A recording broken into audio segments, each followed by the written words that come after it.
Du coup, le conte dans One Piece, One Pieceology 7, on a fait les autres, on continue sur la lancée, c'est toujours fort intéressant, on voit son avis, voilà, on regarde, voilà, let's go. Dans laquelle vous m'accompagnez dans ma redécouverte, dans ma relecture de One Piece. Et aujourd'hui, on s'attaque à un tout petit morceau de One Piece, un tout petit arc qui dure seulement 5 petits chapitres, qui marque l'entrée en matière dans l'ère, la saga Alabasta, qu'on appelle aussi la saga... Eh, vous êtes pire que moi, hein. Qu'est-ce que ça veut dire, Ryo, Sengoku ou Mihawk? C'est quoi cette question? Pourquoi? Qu'est-ce que je suis censé répondre? Ça veut dire quoi, Sengoku, Mihawk? Pourquoi? Baroque Works, je parle bien sûr, et tu l'auras reconnu. Vraiment, il y a que ici qu'il y a des trucs de fou comme ça, c'est une dinguerie. Ryo, Sengoku, Mihawk, qu'est-ce que ça veut dire? De l'arc Laboon. Oh là là, l'arc Laboon. Oui. Est-ce que on ouvre un dossier Laboon pour la vidéo ou pas? Alors, comme d'habitude, avant d'aller plus loin, petit résumé vite fait chopé sur internet, parce qu'on n'a pas que ça à foutre que d'écrire des résumés. De toute façon, tu connais déjà l'histoire, donc je vais pas me fatiguer non plus. Allez, c'est parti. Laboon est une baleine qui habite avec Crocus. Aïe aïe aïe aïe aïe, je pense qu'on va ouvrir le dossier Laboon. Bon, écoutez, on est en 2022. On peut dire les termes. Non, Laboon.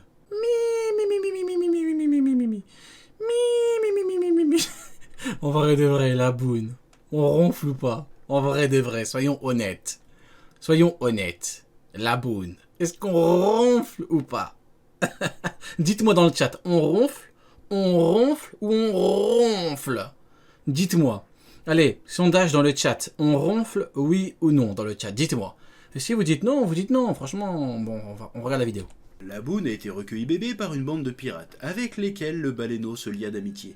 Mais les pirates, en arrivant sur Grand Line, confièrent leur... On ronfle fort.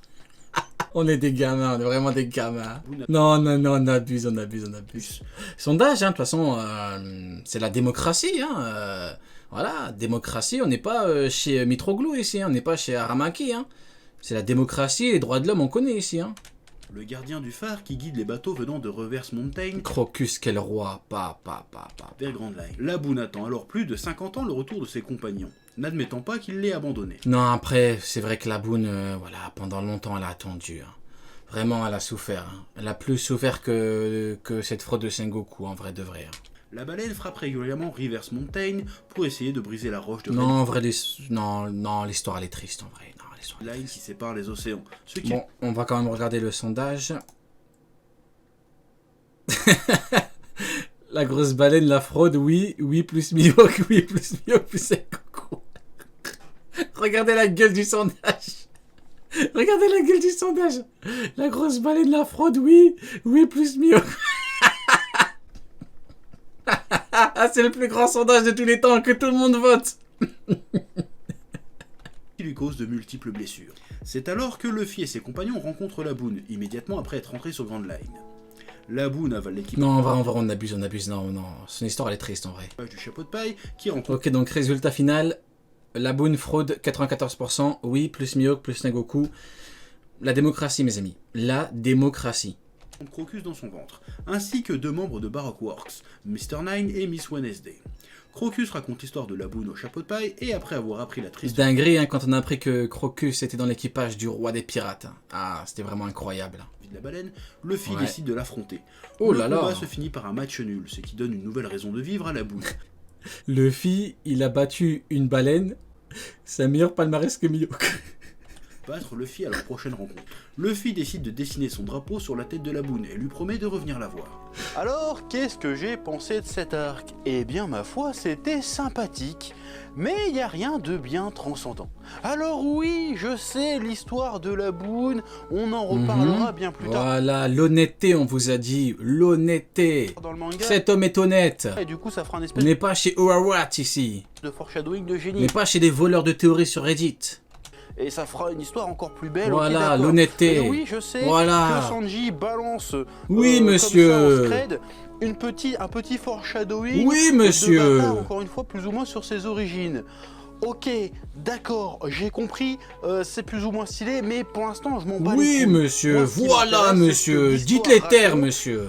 ce que l'arc raconte à l'instant T au moment où je lis. Je suis pas censé être au courant de ce qui va se passer après. Les termes ont été dits. En fait, au moment où je lis ça. Sengoku est une fraude. Donc pour l'instant, ça n'a aucune importance que ça soit développé plus tard et qu'il y ait un truc de ouf. Je pose les bases. Comme ça, voilà, j'anticipe. Je vous connais, c'est bon. Alors après, attention, l'histoire est sympa, Voilà. l'humour fonctionne Oui. et rigolo, Oui. l'univers dépeint est très sympathique, Oui. les nouveaux personnages introduits pour la plupart, Laboon et Crocus, Oui. sont très sympas. C'est pas la question, mais en termes de storytelling et de développement de personnages, bah pour l'instant, il n'y a rien de bien folichon. Je veux dire, comparé aux arcs précédents qui étaient assez généreux dans ce domaine-là, ici, bah on se fait un peu chier. Et...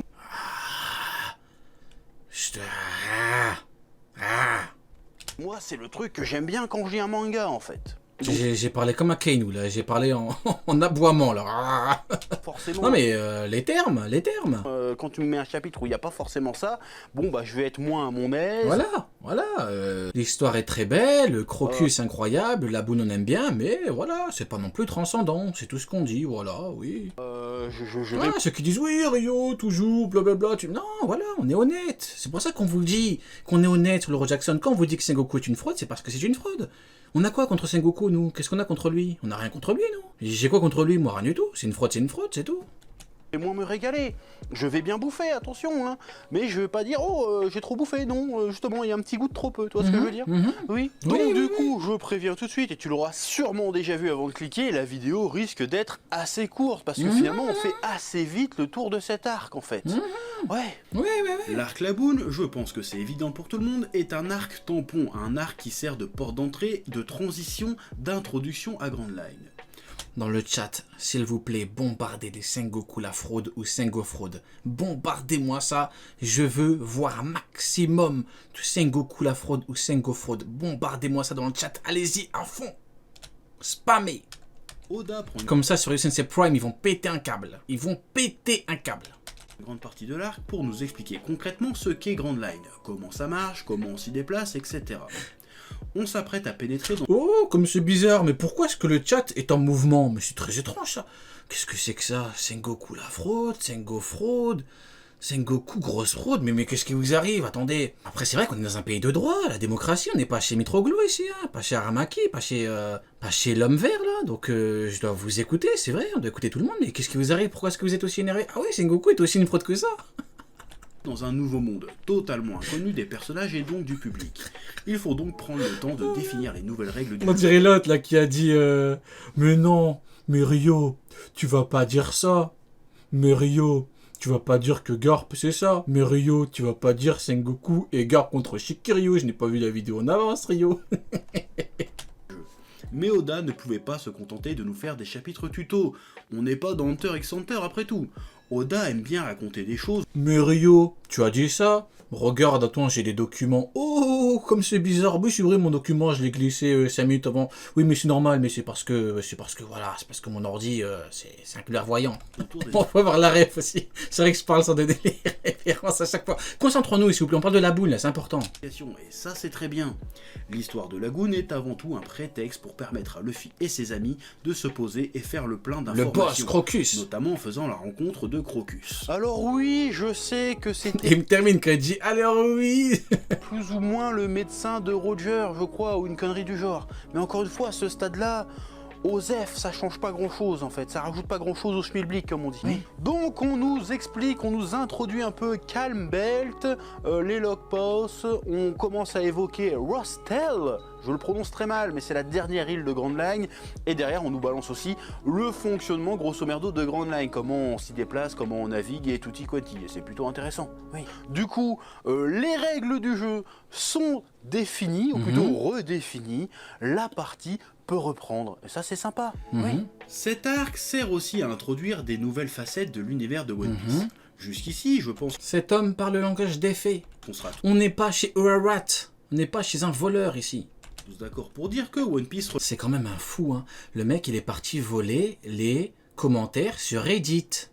Vous vous rendez compte un peu de la dinguerie ou quoi? Mais quel niveau? Mais t'as pas de connaissance de l'œuvre ou comment ça comment ça tu vas voler des commentaires sur Reddit? Mais t'as sérieux ou quoi? Tu peux pas faire des théories tout seul?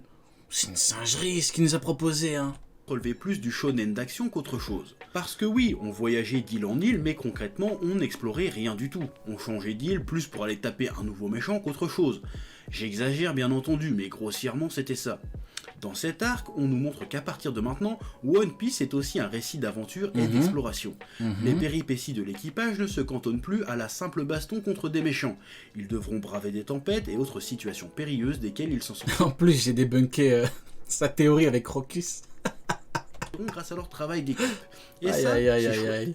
Je pense que c'est une vraie valeur ajoutée. J'avoue. Adark, t'es là ou pas dans le chat? Adark, dis-moi, s'il te plaît, est-ce que tu pourrais nous faire, pas un emoji, une émote Uarat? Est-ce que tu penses que ce serait possible ou pas? Dis-moi, est-ce que tu penses que ce serait possible? Est-ce que c'est faisable? Est-ce que c'est réalisable pour les pirates de l'Euro Jackson qui t'écoutent? Oui ou non, mon ami? Merci, gros big up. De One Piece par rapport aux autres shonen de son époque. One Piece prend le temps de... C'est lui le frérot qui a fait toutes les émotes avec Bevoda, avec Ishiro Yoda. Bien évidemment que des émotes incroyables, hein, avec Curiel et Tokikake. faire voyager. Et l'autre facette très importante, illustrée par l'histoire de la Boune, c'est que beaucoup d'histoires de One Piece vont être du registre du conte. La Boune, c'est le conte de la baleine qui attend ses amis pendant 50 ans. Et je trouve Big que up le Oda chat. était très très malin d'utiliser le conte dans One Piece. Pourquoi? Eh bien tout simplement parce que qu'est-ce qui fait qu'un univers est crédible, palpable et vivant? Eh bien tout simplement c'est sa mythologie. Et comment faire vivre sa mythologie? Wow, je viens de penser à un truc, mais les anglophones sont foutus. Mitroglou et Fujitora, avec des marines, n'ont pas réussi à arrêter Sabo et les trois rivaux. Donc Jon et Tokikake sont bel et bien des fraudes qui n'ont pas du tout le niveau de Second Junko. Mythologie, si ce n'est à travers ces Dinguerie. contes. Parce que finalement, une mythologie, c'est quoi? C'est un ensemble de contes qui servent à définir une civilisation ou une culture. Choqué. Finalement, c'est ça une mythologie. Et je trouve que cette utilisation Ah, ils vont m'entendre, hein. Ils vont m'entendre. du conte est une vraie plus-value de One Piece par rapport aux autres shonen de son époque ou même aux autres shonen du genre. Alors attention, me fais pas dire ce que j'ai pas dit. Les autres shonen du genre, par exemple Naruto ou Bleach, ont une mythologie très riche également, mais ils la mettent pas en avant de la même manière. Alors que dans One Piece, Oda le fait de manière un peu plus élégante. C'est-à-dire que, vas-y, en fait, c'est des légendes, c'est des contes qui se passent de pirate en pirate. Et en plus, c'est complètement pertinent parce qu'à l'époque des pirates aussi, il y avait des légendes qui circulaient sur les mers. Donc, c'est très pertinent. Et je trouve vraiment qu'Oda, du coup, présente son univers, en tout cas à ce stade de l'histoire, de manière très élégante, avec un petit côté féerique, un petit côté enfantin, un petit côté rêverie, qui est plutôt sympathique, qui est plutôt rafraîchissant, en fait. Ouais. Bon, à un moment, je sais très bien qu'Oda, dans son manga, va en faire trop. Bon, c'est mon point de vue, mais je trouve qu'à un moment donné, il va en faire trop. Il va en faire que trop. ça risque de devenir un petit peu imbitable, et que des fois, ça fait même pas du tout avancer le schmilblick. Du coup, c'est un petit peu frustrant et énervant. Mais... c'est mon avis, mais en tout cas, à ce stade de l'histoire, c'est très bien fait, c'est très agréable, franchement, nickel.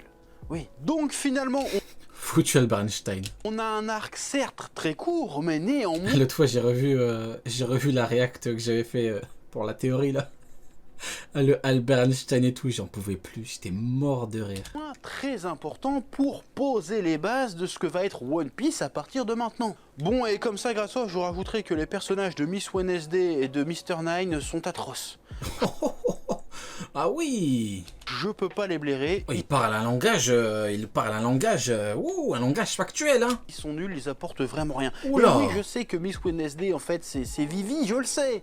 Mais ça change rien, ils m'ont énervé, je trouve qu'ils gâchent l'arc en vrai. Je sais qu'ils ont besoin d'être là, je comprends. Après, il leur a tiré dessus, là, dinguerie, hein. Il tacle à la gorge, hein. Mais ils cassent les couilles, j'ai l'impression Oula. d'être dans Pokémon avec la Team Rocket. C'est quoi cette merde? Oh. Là, je suis pas d'accord. Là, non. Oui. Bon, en Après, il a pas tort. Qui a dit ça à moi? conclusion, je ne peux que me contenter de répéter, de réaffirmer ce que je disais en début de vidéo. L'arc La Boune est un peu un arc tampon qui sert un peu à faire le passage entre Is Blue et la saga du Baroque Works et plus généralement à l'ère Grand Line dans One Piece. Et ça le fait. Très très bonne vidéo, hein. Cet homme parle le langage des faits, cet homme parle le factuel. Je reconnais ce langage, c'est le factuel. Plutôt bien, plutôt doucement, ça prend le temps d'introduire tous les éléments, de prendre la température de l'eau. Il parle le langage de tout ce qui s'est passé, devait se passer, oui. Pour te dire, Oui. ça va être un peu comme ça maintenant One Piece. C'est plutôt bien fait, l'histoire est très jolie, très belle, très touchante. La fin avec le... N'empêche, parmi toutes les phrases des Pirates de l'Euro Jackson, l'une de mes préférées restera... Le spectacle... Ah, ça date, le spectacle doit continuer, le spectacle continue. Ah oui, ça date. Ben, c'était le spectacle continue, le spectacle doit continuer jusqu'à ce que les acteurs principaux se rendent compte qu'ils se donnent en spectacle. Incroyable. La phrase, elle est Einstein sur 20. Fille qui fait, en fait, vas-y, faut qu'on se batte à la fin de machin. C'est très émouvant, c'est très beau. Voilà, l'histoire est très sympa. Mais encore une fois... Moi, c'est pas ça que j'attends dans One Piece, même si ça fait intégralement partie de One Piece, hein, ce côté compte. Mais moi, j'attends le côté développement de Ah ouais, la bête de phrase, elle était incroyable. personnage, tout ça, parce que c'est ça que j'aime. Donc voilà, un petit arc fort sympathique, nécessaire et bien mené, parce qu'il remplit son office en fait. Donc voilà. Sur ce, je te dis comme d'habitude. Ok. Bah, très bon, hein. Très très bonne vidéo. Rio, le philosophe des Lumières. Ah non, c'est pas moi, c'est un pirate de Lord Jackson, ça, c'est pas moi. C'est lui qui a dit que le spectacle doit continuer jusqu'à ce que les acteurs principaux se rendent compte qu'ils se donnent en spectacle. Incroyable.